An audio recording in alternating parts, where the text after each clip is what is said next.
kilifa diine yi ci biir réew mi waaye tamit di nuyu kii nga xamante ne mooy président assemblée nationale di si toftal monsieur le ministre de l'éducation nationale di ci teg membre du gouvernement bi yépp ak délégué général aux affaires religieuses ñi nga xamante ne ñoo fi teewal corps diplomatique autorité administrative et territoriale ñi fi teewal partenaires techniques et financiers yi ñi fi ndawi kilifa diine yi waaye tamit ñi fi ndaw kilifa aada yi ñi fi teewal association islamique yi ñi fi teewal tamit association maître coranique yi ñii di borom daara yi ñii di ndeyu daara yi ñii di way jur yi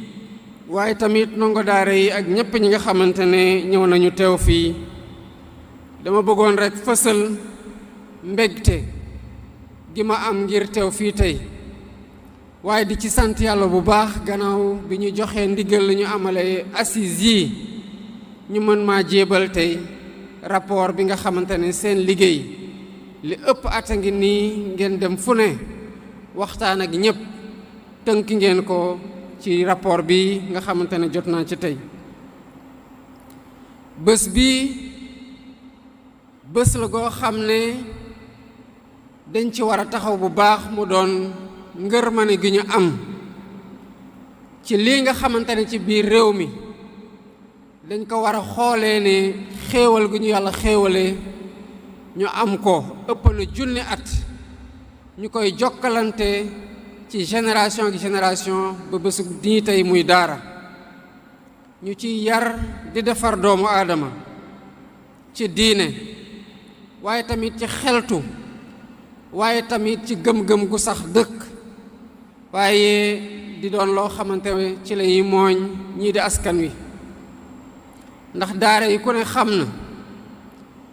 fi ñu taxaw ci defar ci yar ci joxe ay jikko yu baax ba jamono ju ne mu am ñoo xamante ne ci ngor ci yar ci honneur ak ci jàppalante waaye tamit nekk ci jëriñe ci lañ leen defare ñu am ci ñoo xam ne ci réew mi bari nañu lool ci ay kilifa di ay mag yu baax bari lool ci réew mi ñu ciy sant yàlla bu baax a baax a baax mën nañ ci lim waaye duñu jeex di ay dëkk yoo xamante ne dëkku diine lañ kilifa yooyu sos leen sanc leen waaye tamit joxe fa yar goo xamante ne dañ koy jokkalante ci gannaaw bi ñu fi jógee ba tey ba ku ci nekk mën cee ñëw am loo ci roote mbokk yi lii di yar gi ci daara yi dafa wàkkirlu ci tarbiya muy nii nga xamante ne lañu mooñe doomu aadama ba moom mu mën a yëkkatiku ci fànnam yépp mën a xam moom mooy kan mën a xam ku ko sàkk mooy kan mën a xam fañ ko àndu fii mooy fan mën a xam li ñuy xaar ci moom mooy lan waaye mën a xam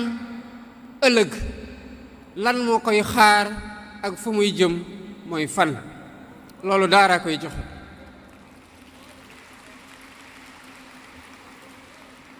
bien avant que les sciences contemporaines de l'éducation ne redécouvrent ces aspects, les daara en avaient déjà fait leur cœur battant, leur pédagogie et leur démarche didactique. C'est d'ailleurs dans cet esprit que s'inscrit l'enseignement du prophète, sallallahu alayhi wa sallam, qui disait que je n'ai été envoyé que pour parfaire les nobles caractères. Cette parole fondatrice rappelle que toute éducation véritable ne vise pas seulement la transmission du savoir, mais l'élévation morale de l'être humain. Mesdames, Messieurs, la célébration de cette journée s'inscrit dans un contexte majeur, celui de la tenue hier et avant-hier des Assises nationales des Daara. Je tiens à saluer le travail remarquable accompli durant ce processus. Malgré la diversité des acteurs, malgré la diversité des réalités territoriales, ces assises ont été conduites avec une célérité et une rigueur exemplaires de l'échelon communal jusqu'au niveau national. Une telle mobilisation simultanée constitue une première dans l'histoire de notre pays, témoignant de la capacité des acteurs des Daara à dialoguer et à construire des consensus autour de l'intérêt général. Ces assises offrent ainsi une véritable leçon d'organisation collective, y compris pour le secteur formel. Elles ont surtout permis au Sénégal des profondeurs de s'exprimer, des villages aux quartiers urbains, révélant une richesse d'expériences, d'attentes et de propositions qui constituent aujourd'hui un patrimoine précieux pour l'action publique. Ces conclusions constituent désormais une base solide, légitime et enracinée pour guider nos politiques. Elles traduisent une intelligence collective issue du terrain. L'État veillera dès leur adoption par les instances habilitées à la mise en œuvre progressive de ces recommandations, en articulation étroite avec la refondation curriculaire de notre système éducatif, car la transformation de notre école ne saurait se faire sans